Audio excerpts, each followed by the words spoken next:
بسم اللہ الرحمن الرحیم نحمدہ و نصلی علی رسولہ الکریم۔ محترم سامعین، 15 شعبان کا خاص وظیفہ، خاص اعمال، اس بارے میں انشاءاللہ آپ کو بتائیں گے کہ کون سا خاص عمل ہے اور کون سا خاص وظیفہ ہے 15 شعبان کی رات کو جو کرنے والے ہیں۔ محترم سامعین، پہلی چیز تو ہم نے یہ دیکھی نہیں ہے کہ شریعت میں کون سی چیز ہمیں ملتی ہے اور پیارے نبی حضرت محمد صلی اللہ علیہ وسلم کے کون سے اعمال ہیں جو سنت اعمال ہیں جن کو ہم کر کے اللہ کا قرب حاصل کر سکتے ہیں۔ ان اعمال کو ہم کرنے والے بن جائیں اور ان وظائف اور ان دعاؤں کو کرنے والے بن جائیں۔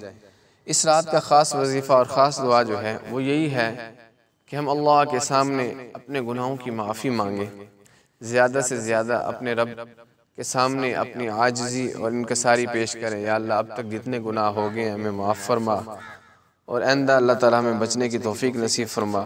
اس رات میں اللہ کی طرف سے فیصلے ہونے ہیں اور بخشش کے فیصلے ہونے ہیں، تو کیوں نہ ہم بھی اللہ تعالیٰ سے اپنی بخشش مانگ لیں۔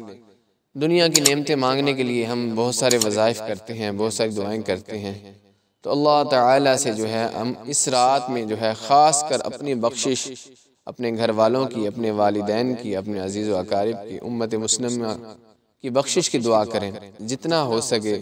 اس میں کوئی خاص وظائف علماء نے بتائے ہیں، کوئی ایسے وظائف نہیں ہیں۔ اس رات کا مل جانا خوش قسمتی ہے۔ اس رات کو اللہ تعالیٰ کے سامنے جتنا ہو سکے ہم جو ہے دعا مانگیں، استغفار کریں، اپنے گناہوں کی معافی مانگیں، اور اس میں کوئی مخصوص اعمال نہیں ہے۔ شریعت میں، اسلام میں، دین میں کوئی خاص عمل ایسا نہیں بتایا گیا جو اس رات کو کرنا ہے۔ بس یہی ہے کہ علماء سے سنا ہے اور حدیث مبارکہ میں یہ باتیں ثابت ہیں کہ ان خاص راتوں میں لیلۃ القدر کی رات ہو، عید الفطر کی رات ہو، عید الاضحیٰ کی رات ہو، جمعے کی رات ہو، یہ خاص راتیں ہیں، اور شعبان کی رات ہو، تو ان راتوں میں جو ہے اللہ تعالیٰ سے دعا کرنی چاہیے جتنا ہو سکے، اپنے گناہوں کی معافی مانگنی چاہیے، اور کوشش کریں کہ یہ نہ ہو کہ ہم ساری رات اعمال کرتے رہیں، وظائف کرتے رہیں اور نفل پڑھتے رہیں اور ہماری فجر قضا ہو جائے، اس طرح بھی نہ ہو۔ عشاء کی نماز ہم جماعت کے ساتھ پڑھیں اور فجر کی نماز بھی باجماعت ادا کریں، اور جتنا ہو سکے ہم نوافل پڑھیں اور قرآن پاک کی تلاوت کریں، ذکر اذکار کریں، استغفار کثرت سے کریں، اپنے گناہوں کی معافی ضرور مانگیں۔ دنیا کی نعمتیں ہم مانگتے ہیں، اللہ تعالیٰ سے اللہ تعالیٰ کا قرب مانگیں، اللہ سے اللہ کی محبت مانگیں، یہ خاص وظائف ہیں۔ یہ وظیفے بہت اہم ہیں، اللہ کا قرب مل جانا، اللہ کا تعلق مل جانا، یہ خاص عمل ہے، اور اس رات کو خصوصی دعائیں کی جائیں اپنے لیے، امت کے لیے۔ اس وقت فلسطین کے مسلمان پریشان ہیں، ان کے لیے دعا کی جائے۔